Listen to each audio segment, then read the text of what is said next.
आगे बढ़ते हैं सर। सोने की कीमतों में हालिया कमजोरी के बाद एक्सपर्ट जो हैं सोने में लंबी समय के लिए निवेश करने वालों के लिए एक सुनहरा मौका जो है वो देख रहे हैं।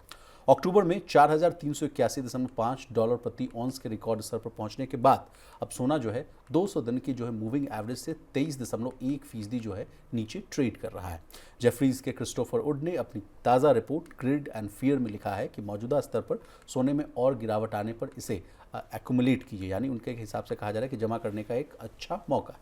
प्रवीण सर, क्या फिर से सोने को जो है नीचे दामों पर एक्यूमुलेट करने का समय आ गया है या अभी रुक जाए? नहीं, गोल्ड को लेके बड़ी खलबली मची हुई है। शूटअप हुआ प्राइस, एक साल में 50-60% का रिटर्न दिया। सिल्वर और आगे चला गया, उसके आगे रिटर्न दिए, और उसके बाद से हम इनकी कीमतों में गिरावट देख रहे हैं। अब जो एक वर्ल्ड गोल्ड काउंसिल की रिपोर्ट है उसमें कह रहे हैं कि साहब ये $35 पर ऑन्स तक के लेवल तक भी आ सकता है नीचे।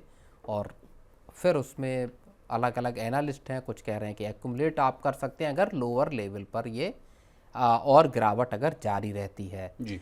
तो ये देखिए, ओवरऑल गोल्ड को लेके जो सेंटिमेंट है, पूरा का पूरा सेंटीमेंट है वो मजबूत बना हुआ है।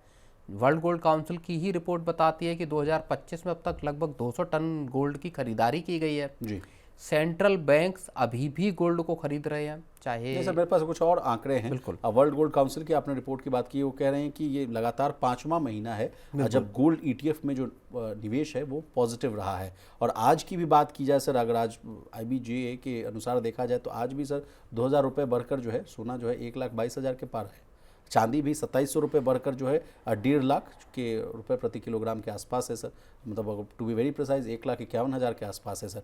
और इस साल जैसा कि आपने कहा सर, सोने ने अब तक जो है सोने की जो कीमतें हैं 45,925 रुपये बढ़ चुकी हैं। चांदी का तो सर 64,900 रुपये, मतलब 65,000 रुपये तो ये महंगा। और इसी बीच सर, इस पिक्चर में अब जितनी डिटेलिंग हो रही है सर, तो इसी बीच जो है अब मैं एडलवाइज म्यूचुअल फंड की जो CEO है राधिका गुप्ता साहब को जो है, मैडम को, इनको जो पिक्चर में लाना चाहता हूँ। ये कह रही हैं कि अब कोई जो है विशाल इक्विटी और डेट की बात नहीं कर रहा। अब सब लोग जो हैं वही फोमो वाली बात हो रही है sir, fear of missing out. सब जो है सोना चांदी के पीछे भागते हुए नजर आ रहे हैं। हम आपसे समझना चाहते हैं सर, लगातार हम लोग राधिका गुप्ता मैडम को भी कवर करते हुए रहते हैं, आपसे समझना चाहते हैं कि क्या ये बात जो कह रही है इसमें बहुत दम है क्या? नहीं नहीं, बिल्कुल दम है। अचानक से आप देखिए कि शेयर मार्केट को लेके उत्साह लोगों का ठंडा हुआ है और हर कोई अब ये सोच रहा है कि किसी तरह ETF में पैसा लगा दे, चाहे गोल्ड में। बल्कि सिल्वर को लेके लोगों में एकदम से उत्साह पैदा हुआ। वो खुद बताती हैं कि 2022 में जब एक 50-50 गोल्ड सिल्वर फंड लॉन्च किया तो उसको कोई पूछने वाला नहीं था।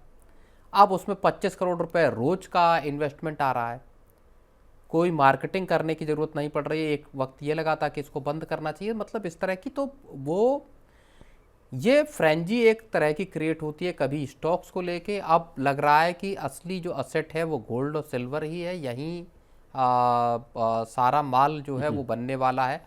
लेकिन मुझे लगता है कि सतर्कता बहुत ज़रूरी है। ऐसे किसी भी इन्वेस्टमेंट में बहुत केयरफुल होके अपने फैसले लेने चाहिए, क्योंकि ये बात ठीक है कि गोल्ड को लेके या सिल्वर को लेके इनके जो डिमांड का जो आउटलुक है वो लगातार मजबूत बना हुआ है। और इंडिया के साथ समस्या ये है सर कि यहाँ इसको बहुत ही जो है दिल से लगा लिया जाता है। कहा जाता है कि त्यौहार है तो खरीदना है, शादी ब्याह है तो खरीदना है, और इसका बहुत ज़रा पौराणिक जो है इसकी जो है ये धारा बन जाती है सर, उस वजह से लोग खरीदते रहते हैं।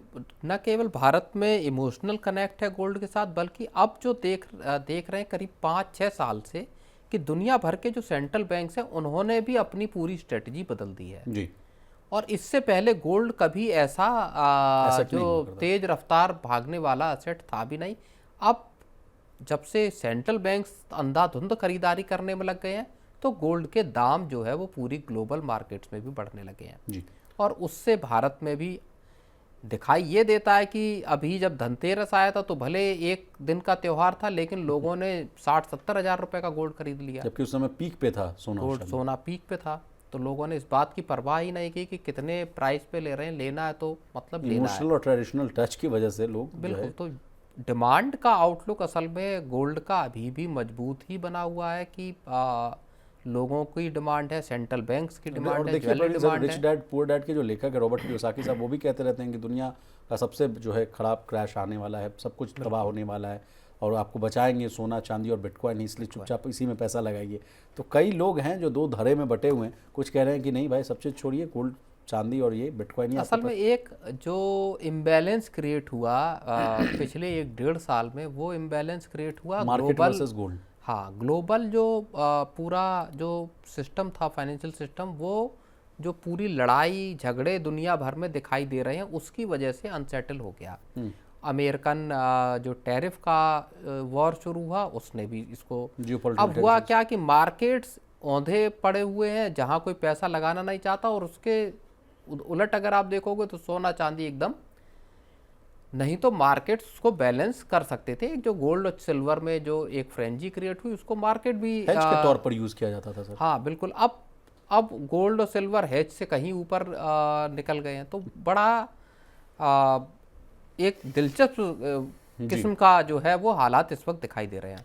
बहुत शुक्रिया प्रवीण सर, आज के मनी सेंट्रल में बस इतना ही। आपका बहुत शुक्रिया, आपने कीमती समय निकाला, तमाम विषय को बहुत ही आसान भाषा में विस्तार से समझाने की कोशिश की। तो इसी तरह देश, दुनिया और बिजनेस जगत से जुड़ी तमाम ताज़ा तरीन खबरों के लिए बने रहिए हमारे साथ और देखते रहिए मनी नाइन।